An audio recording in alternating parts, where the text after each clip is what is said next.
এই ইউনিটও আসছে, আবার তোমার হচ্ছে বি ইউনিটও আসছে, যেটা হচ্ছে বাগধারা।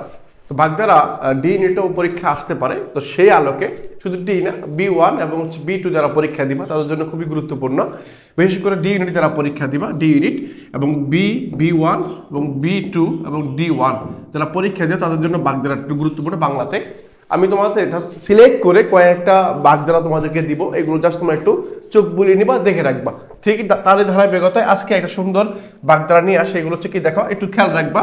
আটকপাল মানে হচ্ছে কি হতভাগ্য বা মন্দভাগ্য থাকতে পারে, এবং পরীক্ষায় এভাবে প্রশ্ন আসে যে নিচের কোনটা, এভাবে পরীক্ষা প্রশ্ন আসছে নিচের কোনটি বাগধারা। অর্থাৎ তুমি যদি এই শব্দগুলো চিনে রাখো, বাক্যগুলো চিনে রাখো, তাহলে তোমার জন্য বাগধারা নির্ণয় করা সহজ হয়ে যাবে। যেমন গতকাল পরীক্ষায় বি ইউনিটে আসছে ননির পুতুল, বা নিচের কোনটি বাগধারা, ননির পুতুল বাগধারা। তুমি যদি পেরে থাকো, বা আমরা যখন ক্লাস করেছিলাম এই যে এরকম ক্লাস, ঠিক এরকম ক্লাসের মধ্যে ননির পুতুল ছিল। তো ঠিক আছে, তাহলে আমরা একটু দেখি।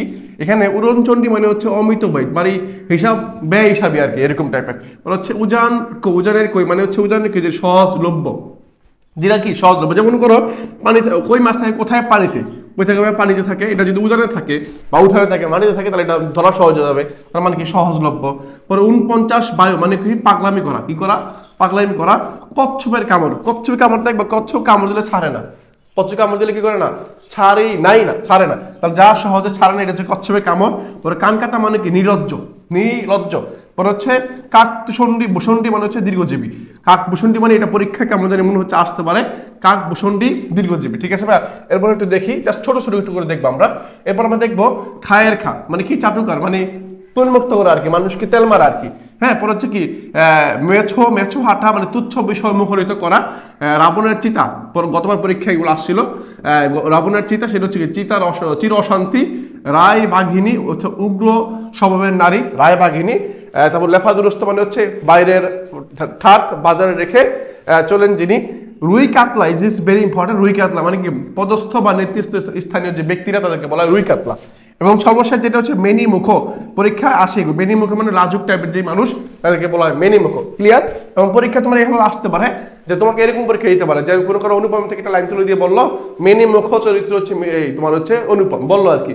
কারণ মেনি মুখ মানে কি, পরীক্ষা এরকম প্রশ্ন আসতে পারে, এরকম একটু খেয়াল রাখবে। হ্যাঁ, তোমার গল্পের মধ্যে যে বাগধারাগুলো আছে এগুলো একটু ভালো মতো আগে পড়বা। এরপরে যেটা দেখবো একঘুয়ে টাইপের যে বাগধারাগুলো আছে, অর্থাৎ একঘুয়ে প্রকাশ করে, অর্থ প্রকাশ করে এমন কিছু বাগধারা আছে যেগুলো আমাদের দেখা দরকার। যেমন পরীক্ষা আসে ভিন্নার্থ শব্দ, এরভাবে ঠিক এভাবে পরীক্ষা প্রশ্নগুলো আসে। দেখো একঘুয়ে যে অর্থগুলো প্রকাশ করে সেগুলো কি, নেই আকড়া মানে একঘুয়ে টাইপের। গোকুলের সার, এটাও একঘুয়ে। পরে হচ্ছে ধর্মের সার।